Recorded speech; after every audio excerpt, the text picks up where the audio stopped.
ഈ തെരഞ്ഞെടുപ്പോട് കൂടിയിട്ട് 2020-യെ ഈ കേരളത്തിൽ നിന്ന് തുടച്ചു നിൽക്കുക എന്നുള്ള ഒരു ലക്ഷ്യമായിരുന്നു ഇവർ കണ്ടത്.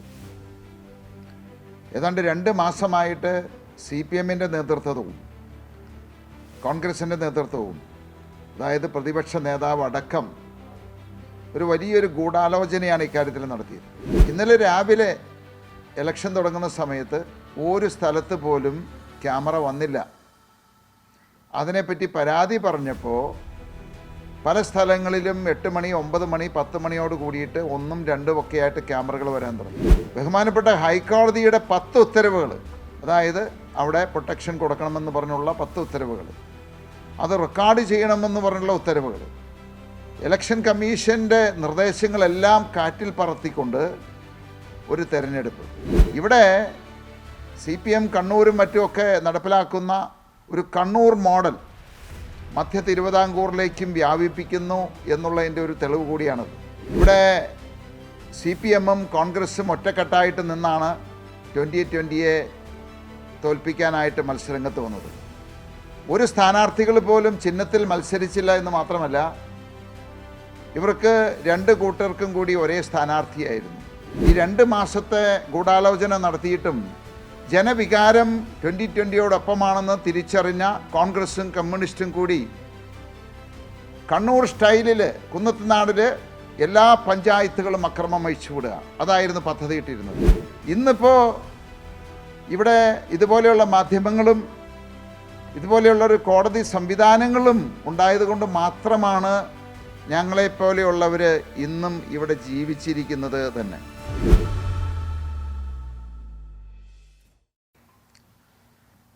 ഇത്തവണത്തെ തദ്ദേശ തെരഞ്ഞെടുപ്പിൽ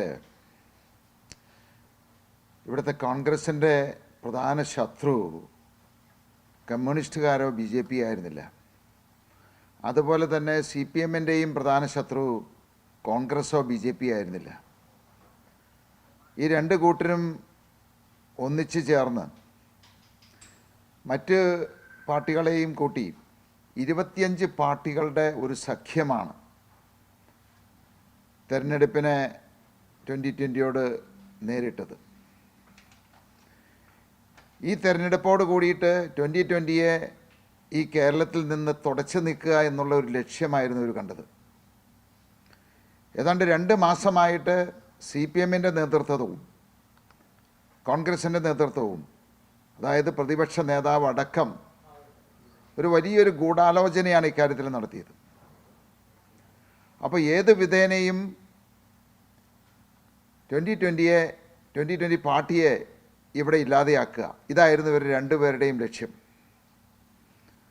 അതിൻ്റെ ഭാഗമായിട്ട് 2020 മത്സരിക്കുന്ന എല്ലാ സ്ഥലങ്ങളിലും ഒരു കണ്ണൂർ മോഡൽ ബൂത്ത് പിടുത്തവും അക്രമവും അഴിച്ചുവിടുക എന്നുള്ളൊരു അജണ്ടയാണ് ആദ്യമായിട്ട് അവർ തീരുമാനിച്ചത്. അത് മുൻകൂട്ടി അറിഞ്ഞതിനെ തുടർന്നാണ് 2020 ബഹുമാനപ്പെട്ട ഹൈക്കോടതിയിൽ 10ഓളം റിട്ട് ഹർജികളാണ് ഇവിടെ പ്രൊട്ടക്ഷൻ നൽകണമെന്ന് പറഞ്ഞ് അപേക്ഷിച്ചത്. ഇതിലെല്ലാം അനുകൂലമായിട്ടുള്ള ഒരു ഉത്തരവുണ്ടായി.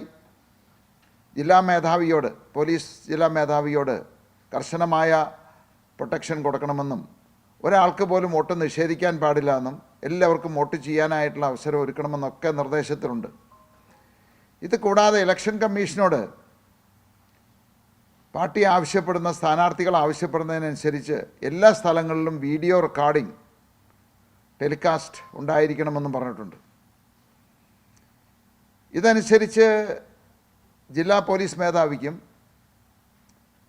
ജില്ലാ കളക്ടർക്കും ക്യാമറ നിരീക്ഷണം ഏർപ്പെടുത്താനായിട്ട് ലെറ്റർ കൊടുക്കുകയും അതിൻ്റെ ഫീസ് ഏതാണ്ട് 7.5 ലക്ഷം രൂപ 139 ബൂത്തുകളിൽ ക്യാമറ സ്ഥാപിക്കുന്നതുമായിട്ട് ബന്ധപ്പെട്ട് 7.5 ലക്ഷം രൂപ ഫീസ് ഈടാക്കിയിട്ടുള്ളതുമാണ്. പക്ഷേ ഇന്നലെ രാവിലെ ഇലക്ഷൻ തുടങ്ങുന്ന സമയത്ത് ഒരു സ്ഥലത്ത് പോലും ക്യാമറ വന്നില്ല. അതിനെപ്പറ്റി പരാതി പറഞ്ഞപ്പോൾ പല സ്ഥലങ്ങളിലും 8 മണി 9 മണി 10 മണിയോട് കൂടിയിട്ട് 1ഉം 2ഉം ഒക്കെ ആയിട്ട് ക്യാമറകൾ വരാൻ തുടങ്ങി. ഈ വന്ന ക്യാമറാമാൻമാർക്ക് അതിനകത്ത് പ്രവേശിക്കാനോ ഉള്ളൊരു പാസോ അല്ലെങ്കിൽ ഇലക്ഷൻ കമ്മീഷൻ്റെ ഔദ്യോഗികമായിട്ടുള്ള ഒരു രേഖകളും ഉണ്ടായിരുന്നില്ല. അവിടെ തർക്കം വന്നു, അവരെല്ലാം പുറത്തിറക്കി, പലരെയും ആക്രമിച്ചു, പലരും അടികൊണ്ടു. അങ്ങനെ അവരെല്ലാവരും പുറത്തിറങ്ങി പോകേണ്ടതായിട്ട് വന്നു. ഇതിനെപ്പറ്റി പരാതി ജില്ലാ കളക്ടർക്ക് കൊടുത്തു കഴിഞ്ഞപ്പോൾ അവിടെ നിന്ന് കിട്ടിയ വിവരം, കുന്നത്തുനാടിലേക്ക് 150 പാസുകൾ, ക്യാമറ വയ്ക്കുന്നതുമായിട്ട് ബന്ധപ്പെട്ട് 150 പാസുകളാണ് ഇഷ്യൂ ചെയ്തിട്ടുള്ളത്. പക്ഷേ ഈ പാസുകളെല്ലാം അപ്രത്യക്ഷമായി. അവിടെയാണ് നമ്മൾ അന്വേഷിക്കേണ്ടത്. ഈ പാസുകൾ എവിടെ പോയി, എങ്ങനെ അപ്രത്യക്ഷമായി, ആരാണത് ബുക്ക് ചെയ്തത്? അപ്പോൾ ഒന്ന് ആലോചിച്ച് നോക്കുക. ബഹുമാനപ്പെട്ട ഹൈക്കോടതിയുടെ 10 ഉത്തരവുകൾ, അതായത് അവിടെ പ്രൊട്ടക്ഷൻ കൊടുക്കണമെന്ന് പറഞ്ഞുള്ള 10 ഉത്തരവുകൾ, അത് റെക്കോർഡ് ചെയ്യണമെന്ന് പറഞ്ഞുള്ള ഉത്തരവുകൾ, ഇലക്ഷൻ കമ്മീഷൻ്റെ നിർദ്ദേശങ്ങളെല്ലാം കാറ്റിൽ പറത്തിക്കൊണ്ട് ഒരു തെരഞ്ഞെടുപ്പ്. അപ്പോൾ ഇവർ മുൻകൂട്ടി പ്ലാൻ ചെയ്തതിനെല്ലാം വ്യത്യസ്തമായിട്ട് ഹൈക്കോടതിയുടെ ഉത്തരവ് വരികയും ക്യാമറ നിരീക്ഷണം ഏർപ്പെടുത്തുകയും ചെയ്ത പശ്ചാത്തലത്തിൽ ആ പദ്ധതി അട്ടിമറിക്കാൻ വേണ്ടിയിട്ടാണ് ഇവർക്ക് വേണ്ടി ഇലക്ഷൻ കമ്മീഷൻ ഇഷ്യൂ ചെയ്ത ഈ 150 പാസുകൾ തന്നെ ഇവർ മുക്കിക്കളഞ്ഞത്. അപ്പോൾ നമ്മളെല്ലാം പറയും ജനാധിപത്യ രീതിയിൽ തെരഞ്ഞെടുപ്പ് നടക്കുന്ന സംസ്ഥാനമാണ് കേരളമെന്ന്. ഇവിടെ CPM കണ്ണൂരും മറ്റുമൊക്കെ നടപ്പിലാക്കുന്ന ഒരു കണ്ണൂർ മോഡൽ മധ്യ തിരുവിതാംകൂറിലേക്കും വ്യാപിപ്പിക്കുന്നു എന്നുള്ളതിൻ്റെ ഒരു തെളിവ് കൂടിയാണത്. അപ്പോൾ ഒരു തെരഞ്ഞെടുപ്പ് അട്ടിമറിക്കാനായിട്ട് അല്ലെങ്കിൽ ജനാധിപത്യം അട്ടിമറിക്കാൻ വേണ്ടിയിട്ട് ഇവിടുത്തെ CPMും കോൺഗ്രസും നടത്തിയ ഒരു ഗൂഢാലോചനയാണ് അത് പുറത്തു കൊണ്ടുവന്നത്. കുന്നത്തുനാടിനെ സംബന്ധിച്ച്, എറണാകുളം ജില്ലയെ സംബന്ധിച്ച് ഇവിടെ CPMും കോൺഗ്രസും ഒറ്റക്കെട്ടായിട്ട് നിന്നാണ് 2020 തോൽപ്പിക്കാനായിട്ട് മത്സരരംഗത്ത് വന്നത്. ഒരു സ്ഥാനാർത്ഥികൾ പോലും ചിഹ്നത്തിൽ മത്സരിച്ചില്ല എന്ന് മാത്രമല്ല, ഇവർക്ക് 2 കൂട്ടർക്കും കൂടി ഒരേ സ്ഥാനാർത്ഥിയായിരുന്നു. ഇവിടെ കുന്നത്തുനാടിനെ സംബന്ധിച്ച് പറയുകയാണെങ്കിൽ കോൺഗ്രസിൻ്റെ നേതൃത്വവും CPMൻ്റെ നേതൃത്വവും ഒരാൾ തന്നെയാണത്. നമുക്കറിയാം, കുന്നത്തുനാട് MLA ശ്രീനിജൻ, അദ്ദേഹം കോൺഗ്രസിൽ നിന്ന് വന്ന ആളാണെങ്കിലും ഇന്നും കോൺഗ്രസ് ആണോ കമ്മ്യൂണിസ്റ്റ് ആണോ എന്ന് ചോദിച്ചു കഴിഞ്ഞാൽ അതിന് മറുപടി ഉണ്ടാവില്ല. കുന്നത്തുനാടിലെ കോൺഗ്രസിനെ നിയന്ത്രിക്കുന്നതും CPMനെ നിയന്ത്രിക്കുന്നതും ഈ പറയുന്ന ശ്രീനിജൻ MLA തന്നെയാണത്. ഒരാൾ തന്നെയാണ് ഇവർ 2 കൂട്ടരെയും നിയന്ത്രിക്കുന്നത്. ആ ഒരു ധാരണയുടെ അല്ലെങ്കിൽ അദ്ദേഹത്തിൻ്റെ ആ ഒരു തീരുമാനമനുസരിച്ചാണ് കുന്നത്തുനാടിൽ വ്യാപകമായിട്ട് കോൺഗ്രസും കമ്മ്യൂണിസ്റ്റും ഒന്നിച്ചു നിന്ന് മത്സരിക്കാനായിട്ട് തീരുമാനിച്ചത്. നോമിനേഷൻ കൊടുക്കുന്ന വേളയിലായാലും അതിനുശേഷമുള്ള പ്രവർത്തനങ്ങളായാലും വേദി പങ്കിടുന്ന കാര്യത്തിലായാലും വോട്ട് ക്യാൻവാസ് ചെയ്യുന്ന കാര്യത്തിലായാലും കോൺഗ്രസും കമ്മ്യൂണിസ്റ്റും കൂടി ഒന്നിച്ചു നിന്നാണ് ഇതെല്ലാം ചെയ്തത്. നമുക്കറിയാം, കഴിഞ്ഞ തെരഞ്ഞെടുപ്പിൽ തന്നെ വ്യാപകമായ ആക്ഷേപങ്ങളുണ്ടായിരുന്നു ഈ കുന്നത്തുനാട് പെയ്ഡ് സീറ്റാണെന്നുള്ളത്. ഇപ്പോൾ നമുക്ക് പിന്നീട് നോക്കുമ്പോൾ ഇപ്പോൾ കോലഞ്ചേരി, എറണാകുളം ജില്ലാ പഞ്ചായത്തിലേക്ക് നിന്നിരിക്കുന്ന കോലഞ്ചേരി ഡിവിഷനിൽ നിന്നിരിക്കുന്ന സ്ഥാനാർത്ഥി 2020 നിന്ന് രാജിവെച്ച് 24 മണിക്കൂറിനുള്ളിൽ അവരെ ശ്രീനിജൻ മാമോദിസ മുക്കി ജില്ലാ സെക്രട്ടറി വിശുദ്ധിയായി പ്രഖ്യാപിച്ച് അവർക്ക് പാർട്ടി ചിഹ്നം അരിവാൾ ചുറ്റിക കൊടുത്തു എന്നുള്ളതാണത്. അപ്പോൾ ഒന്ന് ആലോചിച്ച് നോക്കൂ, സാധാരണ രീതിയിൽ ഒരു CPMൻ്റെ രീതി അനുസരിച്ച് ഒരാൾ ബ്രാഞ്ച് കമ്മിറ്റിയിൽ പ്രവർത്തിച്ച് നിശ്ചിത കാലം കഴിഞ്ഞ് ലോക്കൽ കമ്മിറ്റിയിൽ പ്രവർത്തിച്ച് നിശ്ചിത കാലം കഴിഞ്ഞാണ് ഇങ്ങനെയുള്ള കാര്യങ്ങളൊക്കെ ലഭ്യമാകൂ. അപ്പോൾ ഇവിടെ അതെല്ലാം അട്ടിമറിച്ചുകൊണ്ട് 24 മണിക്കൂറിനുള്ളിൽ ഒരാളെ പാർട്ടി ചിഹ്നത്തിൽ മത്സരിക്കാനായിട്ട് തീരുമാനമെടുക്കുന്ന രീതിയിലേക്ക് ശ്രീനിജൻ വളർന്നു.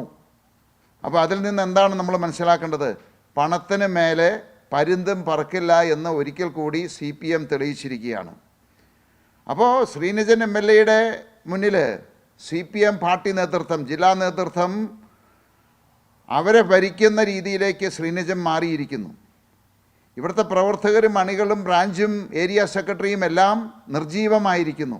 അതാണ് ഇതിൽ തെളിയിച്ചിരിക്കുന്നത്. ഇത്തവണത്തെ തെരഞ്ഞെടുപ്പിൽ വേറൊരു കാര്യം,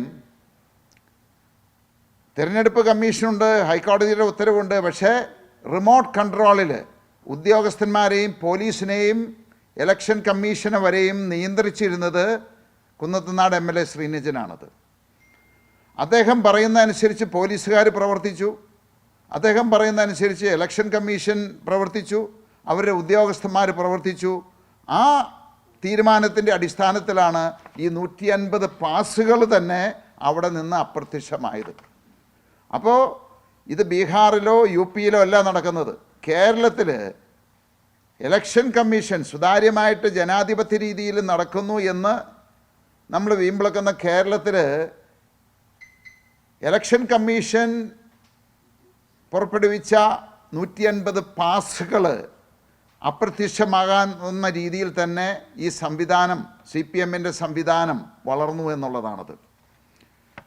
ഇന്നലെ വ്യാപകമായിട്ടുള്ള, അതായത് ഹൈക്കോടതിയുടെ ഉത്തരവുണ്ട്, തെരഞ്ഞെടുപ്പ് കമ്മീഷൻ്റെ ഉത്തരവുണ്ടെങ്കിൽ തന്നെയും അതിനെല്ലാം അട്ടിമറിക്കുന്ന രീതിയിൽ ഈ പാസുകളെയെല്ലാം അവർ മുക്കി ക്യാമറ അവിടെ നിന്ന് അപ്രത്യക്ഷമാക്കിയിട്ട് വ്യാപകമായിട്ടുള്ള അക്രമം അഴിച്ചുവിടാനാണ് പരിപാടി ഇട്ടിരുന്നത്.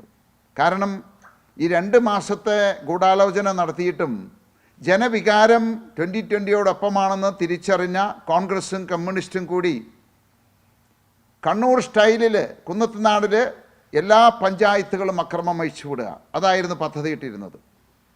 വളരെ അപ്രതീക്ഷിതമായിട്ടാണ് 10 റിട്ട് ഹർജികൾ സമർപ്പിച്ചതും അതിനെല്ലാം ഉത്തരവുണ്ടായതും ക്യാമറ നിരീക്ഷണം ഏർപ്പെടുത്തിയതും.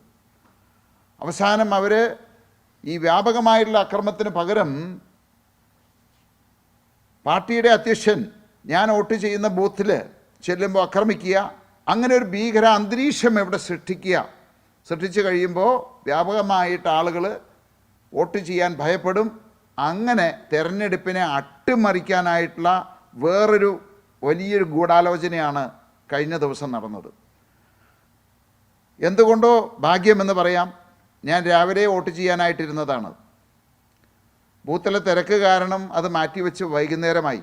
അല്ലെങ്കിൽ ഇന്നലെ രാവിലെ ഞാൻ വോട്ട് ചെയ്യാൻ ചെല്ലുന്ന സമയത്ത് എന്നെ ആക്രമിക്കാനായിട്ട് അതിനുള്ള എല്ലാ തയ്യാറെടുപ്പുകളും, അതിനു വേണ്ടിയിട്ട് പുറമേ നിന്നുള്ള മറ്റ് ബൂത്തുകളിൽ നിന്നുള്ള അവരുടെ ചാവേർ സംഘത്തിനെ തന്നെ തയ്യാറാക്കി നിർത്തിയിരിക്കുകയായിരുന്നു. ഞാൻ തിരക്കെല്ലാം കഴിഞ്ഞ് 4:30 ചെല്ലുന്ന സമയത്ത് ഒരാൾ പോലും ആ ബൂത്തിലുണ്ടായിരുന്നില്ല. എൻ്റെ കുടുംബം ഞങ്ങൾ മാത്രമല്ലാതെ ആരും അവിടെ ഉണ്ടായിരുന്നില്ല.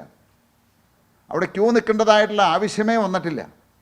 ഞങ്ങൾ ഓരോരുത്തരായിട്ട് വോട്ട് ചെയ്യാനായിട്ട് അകത്ത് കയറിയപ്പോൾ തന്നെ അവിടുത്തെ സ്ഥാനാർത്ഥി, ഇവിടുത്തെ കോൺഗ്രസ് നേതാവുമായിട്ടുള്ള ശ്രീനിജൻ്റെ അനുയായി, കോൺഗ്രസ് നേതാവാണെങ്കിലും കഴിഞ്ഞ തെരഞ്ഞെടുപ്പിൽ മുതലേ ഇവർ തമ്മിൽ കൂട്ടുകച്ചവടമാണ്.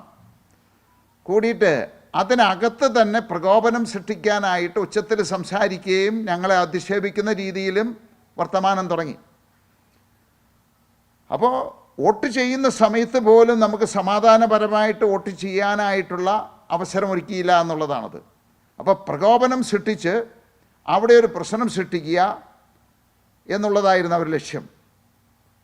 വോട്ട് ചെയ്ത് പുറത്തേക്ക് വരുന്ന സമയത്ത് ഞാൻ ഒരു മാധ്യമങ്ങളെയും ഞാൻ വിളിച്ചു വരുത്തിയിട്ടില്ല, മാധ്യമങ്ങളായിട്ട് വന്നതാണ്. അവർ എന്നോട് തെരഞ്ഞെടുപ്പിനെ പറ്റി ചോദിച്ചു. അവിടെ വലിയൊരു സംഘർഷമുണ്ടാക്കി. നമുക്കറിയാം, എല്ലാ മാധ്യമ പ്രവർത്തകർക്കും ഇപ്പോൾ കിഴക്കമ്പലത്ത് മാത്രമല്ല, കേരളത്തിലല്ല, ലോകത്തിലെമ്പാടും ഏതെങ്കിലും രാഷ്ട്രീയ പ്രസ്ഥാനങ്ങളുടെ വ്യക്തികൾ, സിനിമ സെലിബ്രിറ്റികൾ, അല്ലെങ്കിൽ ഏത് മേഖലയിലുള്ളവരായിക്കോട്ടെ, പ്രധാന വ്യക്തികളുടെയൊക്കെ തിരഞ്ഞെടുപ്പിന് ശേഷം അവരുടെ അഭിപ്രായം ചോദിക്കുന്നത് മാധ്യമങ്ങളുടെ ഒരു പതിവാണത്. അതിനു വേണ്ടിയിട്ടാണ്, അതിനകത്ത് പ്രവേശിക്കാനും ഇങ്ങനെയുള്ള കാര്യങ്ങൾ റെക്കോർഡ് ചെയ്യാനുമായിട്ടാണ് തെരഞ്ഞെടുപ്പ് കമ്മീഷൻ തന്നെ അവർക്ക് നിയമപരമായിട്ടുള്ള പാസ് കൊടുക്കുന്നത്. അല്ലെങ്കിൽ തെരഞ്ഞെടുപ്പ് കമ്മീഷൻ അവർക്കൊരു പാസ് കൊടുക്കേണ്ട ആവശ്യമില്ല. അപ്പോൾ ആ പാസ്സുമായിട്ട് അകത്ത് കയറുന്നവരെ തന്നെ ആക്രമിക്കുന്ന ഒരു രീതിയിലേക്ക് ഇന്നലെ മാറി.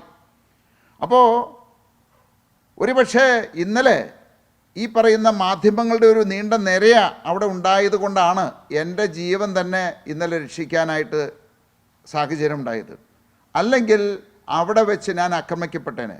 നിമിഷങ്ങൾക്കുള്ളിൽ ആ ബൂത്തിലെ ആളുകളല്ല, പല സ്ഥലത്ത് നിന്ന് ഗുണ്ടകളെ പതിയിരുന്ന് അവരെല്ലാം ആ നിമിഷം കൊണ്ട് അവിടെ എത്തിയെന്നുള്ളതാണത്.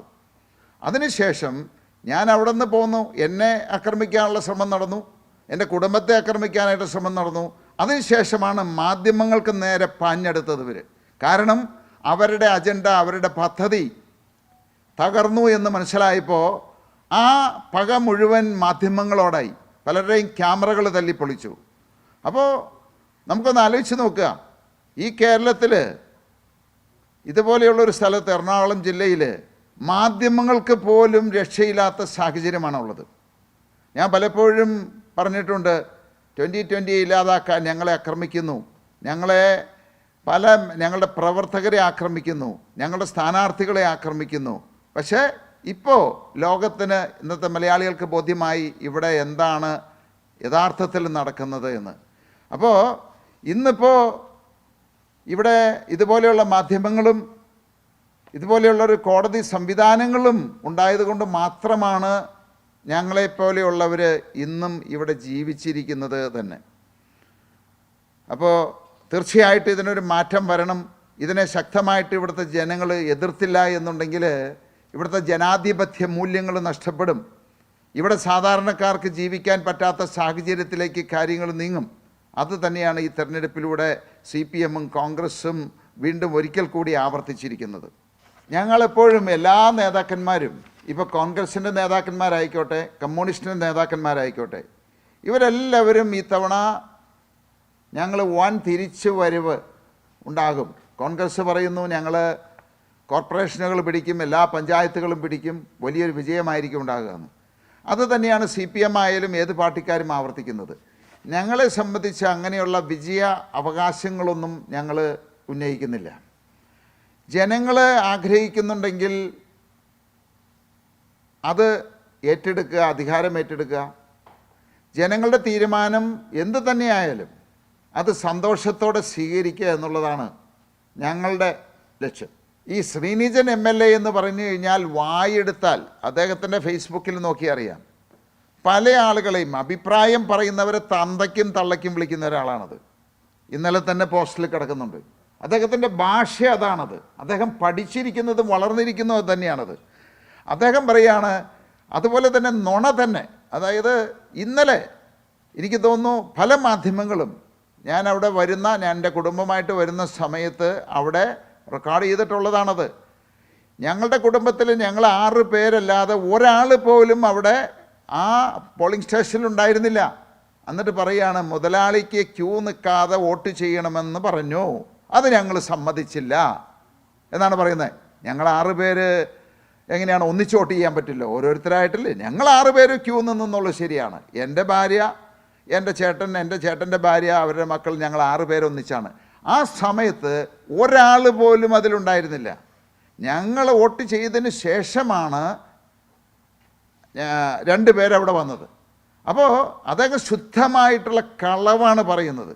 അതായത് അവിടെ മാധ്യമങ്ങളെ ആക്രമിച്ചതിന് അതിനുള്ളൊരു കാരണം ഞങ്ങളായിട്ട് എന്തോ തെറ്റ് ചെയ്തതായിട്ട് വരുത്തി തീർക്കാൻ വേണ്ടിയിട്ട് ഉണ്ടാക്കിയിരിക്കുന്ന ഒരു ഫേസ്ബുക്ക് പോസ്റ്റാണ് അദ്ദേഹം ചെയ്തിരിക്കുന്നത്. ഞങ്ങളുടെ, അതായത് 2020 സ്ഥാനാർത്ഥി ഒഴിച്ച്, അതുപോലെ ബൂത്ത് ഏജൻറ്റ്, അവരെല്ലാവരും ആ ബൂത്തിനകത്ത് തന്നെയായിരുന്നു. അവിടെ അക്രമം നടത്തിയത് മുഴുവൻ CPM-ൻ്റെയും കോൺഗ്രസിൻ്റെയും, അതായത് മാധ്യമങ്ങളില്ലെങ്കിൽ എന്നെ ആക്രമിക്കാനായിട്ട് കൂട്ടി വിളിച്ച് പല സ്ഥലങ്ങളിലും ഒളിച്ചിരുന്ന ആളുകളാണ് പെട്ടെന്ന് രംഗത്തേക്ക് വന്നത്. അവിടെ മാധ്യമങ്ങളെ ആക്രമിച്ച് മുഴുവൻ ഒന്ന് കോൺഗ്രസിൻ്റെ നേതാക്കന്മാരും CPM-ൻ്റെ നേതാക്കന്മാരും, അത് മറ്റ് ബൂത്തുകളിലുള്ളത്. അപ്പോൾ ഒന്ന് ആലോചിച്ച് നോക്കൂ, അങ്ങനെയുള്ള ആളുകൾ അവിടെ വരണമെങ്കിൽ ആ ബൂത്തിൽ വോട്ടില്ലാത്ത ആളുകൾ, ഇപ്പം ഇന്നലെ പോലീസ് കസ്റ്റഡിയിൽ എടുത്തിരിക്കുന്ന ആൾ തന്നെ വേറെ ബൂത്തുകളിലുള്ള ആളുകളാണത്. അപ്പോൾ നമുക്ക് മനസ്സിലാക്കാമല്ലോ എത്രത്തോളം ആസൂത്രിതമായിട്ടാണ് ഇവർ അവിടെ ഈ പറയുന്ന ആളുകളെ വെച്ച് ഗൂഢാലോചന നടത്തിയിരുന്നത് എന്നുള്ളത്. എനിക്ക് ഇത് തന്നെ ഞാൻ പറഞ്ഞത്. കമ്പനി ഭരണത്തിന് അറുതി വരുത്തും ശ്രീനിജൻ MLA. അയാളെങ്ങനെയാണ് കമ്പനി ഇരിക്കുന്നത് കുന്നത്തുനാടിലാണ്. ശ്രീനിജൻ്റെ വോട്ട് വന്ന് കോർപ്പറേഷനിലാണ് വോട്ട് ചെയ്തത്. അപ്പോൾ കോർപ്പറേഷനിൽ വോട്ട് ചെയ്ത ഒരാൾ എങ്ങനെയാണ് കുന്നത്തുനാട്ടിലുള്ള ഭരണത്തിന് അറുതി വരുത്തുന്നത്? അത് ഇവിടുത്തെ ജനങ്ങൾ തീരുമാനിക്കണം. അല്ലാതെ ശ്രീനിജൻ ഒരാൾ വിചാരിച്ചു കഴിഞ്ഞാൽ അതിന് അറുതി പറ്റാൻ സാധിക്കില്ല. അത് ഇവിടുത്തെ ജനങ്ങൾ തീരുമാനിക്കേണ്ട, ഇവിടുത്തെ വോട്ടേഴ്സാണ് തീരുമാനിക്കേണ്ടത്. അല്ലാതെ കൊച്ചിൻ കോർപ്പറേഷനിൽ പോയിട്ട് വോട്ട് ചെയ്യുന്ന ശ്രീനിജനല്ല തീരുമാനിക്കുന്നത് കുന്നത്തുനാടിലെ ഭരണം ആര് നടത്തണമെന്നുള്ളത്. ഞങ്ങൾ ഇന്നലെ തന്നെ എനിക്ക് തോന്നുന്നു ഏതാണ്ട് 5 പ്രാവശ്യം ഇതിന് പരാതി കൊടുത്തിട്ടുണ്ട്. ക്യാമറ വരാത്തതിന് പരാതി കൊടുത്തിട്ടുണ്ട്, ക്യാമറ വന്നതിന് ശേഷം അത് പ്രവർത്തിപ്പിക്കാത്തതിന് പരാതി കൊടുത്തിട്ടുണ്ട്, അതിനുശേഷം ഈ ക്യാമറ പ്രവർത്തിക്കുന്നവർക്ക് വേണ്ട ഡോക്യുമെൻറ്റ്സ് കൊടുക്കാത്തതിന് പരാതി കൊടുത്തിട്ടുണ്ട്. ഇതിനെല്ലാം ശേഷം പോലീസ് സൂപ്രണ്ടിനും അതുപോലെ തന്നെ ഈ ഇലക്ഷൻ കമ്മീഷൻ ജില്ലാ കളക്ടർക്ക് രേഖാമൂലം കൊടുത്തിട്ടുണ്ട്. ഞങ്ങൾ കോടതിയെ സമീപിക്കും, കോടതി വിധിയുടെ ലംഘനമാണ്, കോടതി അലക്ഷ്യമാണ്, ഇത് കോടതിയിൽ ഞങ്ങൾ സമീപിക്കും എന്ന് പറഞ്ഞ് ഞങ്ങൾ അതിന് പേപ്പർ കൊടുത്തിട്ടുണ്ട്. അപ്പോൾ അവർ വാക്കാലെ പറഞ്ഞത് ഞങ്ങൾ അടച്ച പൈസ തിരികെ തരും എന്നാണ് പറഞ്ഞത്. പൈസ തിരികെ തരാൻ വേണ്ടിയിട്ടല്ല, അവിടെ സുരക്ഷ ഉറപ്പാക്കാൻ വേണ്ടിയിട്ടാണ് പൈസ അടച്ചത്.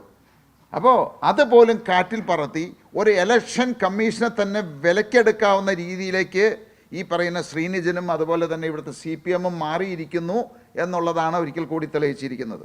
ഇവർ തമ്മിലുണ്ടാക്കിയിരിക്കുന്ന കരാറ് അടുത്ത തെരഞ്ഞെടുപ്പിൽ, അതായത് നിയമസഭാ തെരഞ്ഞെടുപ്പിൽ കുന്നത്തുനാടിൽ കോൺഗ്രസും കമ്മ്യൂണിസ്റ്റും കൂടി ഒന്നിച്ച് മത്സരിക്കുക, CPMൻ്റെ MLA വിജയിപ്പിച്ച് കൊടുക്കുക എന്നുള്ളൊരു കരാർ അടിസ്ഥാനത്തിലാണ് തദ്ദേശ തെരഞ്ഞെടുപ്പിൽ കോൺഗ്രസിനും അതുപോലെ നിയമസഭാ തെരഞ്ഞെടുപ്പിൽ കമ്മ്യൂണിസ്റ്റിനും. ഇതിപ്പോൾ നമുക്കറിയാം, ശ്രീനിജൻ എന്ന് പറയുന്ന ആൾ കോൺഗ്രസ് ആണോ കമ്മ്യൂണിസ്റ്റാണോ എന്ന് ചോദിച്ചു കഴിഞ്ഞാൽ രണ്ടും കൂടിയതാണ്. അയാൾ കമ്മ്യൂണിസ്റ്റുകാരനെയും കോൺഗ്രസ്സുകാരെയും നിയന്ത്രിക്കുന്ന ഒരു നേതാവ്. ശരിക്കും പറഞ്ഞു കഴിഞ്ഞാൽ കോൺഗ്രസിൻ്റെ കാര്യം വളരെ കഷ്ടമാണ്, പരിതാപകരമാണ്. ഇവിടുത്തെ കോൺഗ്രസ്സുകാരെ നിയന്ത്രിക്കുന്നത് ആരാണെന്ന് ചോദിച്ചു കഴിഞ്ഞാൽ CPMൻ്റെ MLA ആണ്. എന്നാൽ CPMനെ ഇവിടെ നിയന്ത്രിക്കുന്ന ആരാണെന്ന് ചോദിച്ചു കഴിഞ്ഞാൽ സാധാരണ രീതിയിൽ ജില്ലാ സെക്രട്ടറിയും അതിൻ്റെ ജില്ലാ നേതൃത്വവും ഏരിയ സെക്രട്ടറികൾ, ഏരിയ കമ്മിറ്റികൾ, അങ്ങനെയുള്ള കമ്മിറ്റികളാണ്. പക്ഷേ കുന്നത്തുനാടിൻ്റെ കാര്യത്തിൽ ഇവിടെ CPMനെ നിയന്ത്രിക്കുന്നത്, പൂർണ്ണമായിട്ട് ഈ ജില്ലയെ നിയന്ത്രിക്കുന്നത് ശ്രീനിജൻ MLA എന്ന് പറയുന്ന വ്യക്തിയാണ്. അതിന് കാരണമുണ്ട്. ഈ ജില്ലാ നേതൃത്വം, അതായത് അദ്ദേഹം മത്സരിക്കുന്ന മുതൽ ഇവർക്ക് വേണ്ടിയിട്ട്, അല്ലെങ്കിൽ ഇത് പെയ്ഡ് സീറ്റായതുകൊണ്ട് പല ആളുകളും ശ്രീനിജൻ പ്രവർത്തിക്കുന്നതിന്, ശ്രീനിജൻ പറയുന്നതിനെതിരായിട്ട് ശബ്ദമുയർത്താനോ ഒരു വാക്ക് ഉച്ചരിക്കാനോ കെൽപ്പില്ലാത്തവരായി മാറിയിരിക്കുന്നു എന്നുള്ളതാണത്. അത് ഞാൻ പറഞ്ഞല്ലോ, പണത്തിന് മേലെ പരുന്തും പറക്കില്ല എന്നുള്ളത്. അദ്ദേഹത്തിൻ്റെ പണത്തിൻ്റെ സ്വാധീനം, അതാണ് ഈ CPMനെ എറണാകുളം ജില്ലയിൽ നിയന്ത്രിക്കുന്നത്. ശ്രീനിജൻ്റെ പണത്തിൻ്റെ സ്വാധീനമാണ്. അപ്പോൾ പണം കൊടുത്തു കഴിഞ്ഞാൽ CPMനെയും മേടിക്കാൻ പറ്റുമെന്ന് അദ്ദേഹം വ്യക്തമാക്കിയിരിക്കുകയാണ്. അല്ലെങ്കിൽ എങ്ങനെയാണ് ഒരു ഡിവിഷനിൽ ഒരാൾ 24 മണിക്കൂറിനുള്ളിൽ മാമോദിസ മുക്കി അവരെ വിശുദ്ധിയായിട്ട് പ്രഖ്യാപിച്ച് അവർക്ക് അരിവാൾ ചുറ്റിക ചിഹ്നം കൊടുക്കാനായിട്ട് ശ്രീനിജനല്ലാതെ CPMൽ ഇവൻ ഗോവിന്ദൻ മാഷിന് പോലും സാധിക്കുമെന്ന് എനിക്ക് തോന്നുന്നില്ല. എനിക്ക് ഈ പറയുന്ന 2020 നിന്ന് വിട്ടുപോയി എന്ന് പറയുന്ന പല ആളുകളും അവരാരാണെന്ന് പോലും നമുക്കറിയില്ല. കാരണം ഇപ്പോൾ ഞങ്ങളുടെ മെമ്പർഷിപ്പ് എന്ന് പറയുന്ന ഓൺലൈനിൽ ആർക്ക് വേണമെങ്കിലും മെമ്പർഷിപ്പ് എടുക്കാം. ഒരു മെമ്പർഷിപ്പ് എടുത്തു, 2020യുടെ ഒരു പ്രവർത്തകനാണ്, ഞാൻ രാജിവെച്ച് വിട്ടുപോയി എന്ന് പറഞ്ഞ് പത്രപ്രസ്താവന കൊടുക്കുമ്പോഴാണ് നമ്മൾ അറിയുന്നത് അദ്ദേഹത്തിൻ്റെ ഒരു മെമ്പർഷിപ്പ് ഉണ്ടായിരുന്നുവെന്ന് തന്നെ. പിന്നെ ഏതൊരു പാർട്ടിയിലും ആശയപരമായിട്ട് ഇപ്പോൾ ഏതെങ്കിലും രീതിയിലുള്ള അഴിമതി നടത്താനായിട്ട് പണമുണ്ടാക്കുക എന്നുള്ള ഉദ്ദേശത്തോടു കൂടിയിട്ട്, അല്ലെങ്കിൽ ഏതെങ്കിലും സ്ഥാനമാനങ്ങൾക്ക് വേണ്ടിയിട്ട് വരുന്നവർക്ക് തീർച്ചയായിട്ടും ഈ പ്രസ്ഥാനത്തിൽ നിൽക്കാൻ സാധിക്കില്ല. അപ്പോൾ അങ്ങനെയുള്ളവർ വിട്ടുപോകും. അവർക്ക് വേണ്ടിയിട്ടുള്ള പാർട്ടിയാണ് CPMും കോൺഗ്രസും ഒക്കെ. അവരെ സംബന്ധിച്ച് ഏറ്റവും യോജിച്ച പാർട്ടിയിലേക്ക് അവർ പോകുന്നു. അതിലിപ്പോൾ ഞങ്ങൾക്കൊന്നും ചെയ്യാനായിട്ടില്ല. കാരണം ഈ പാർട്ടിയിൽ ഇതിൻ്റെ ആശയവുമായിട്ട്, അതായത് പണത്തിന് വേണ്ടിയിട്ടോ അധികാരത്തിന് വേണ്ടിയിട്ടോ സ്ഥാനമാനങ്ങൾക്ക് വേണ്ടിയിട്ടോ വരുന്നവർക്കുള്ള ഒരു പാർട്ടിയല്ല 2020. അതുകൊണ്ട് തന്നെയാണ് അത് ആഗ്രഹിച്ചു വരുന്നവർ ഈ പാർട്ടി വിട്ടു പോകുന്നത്.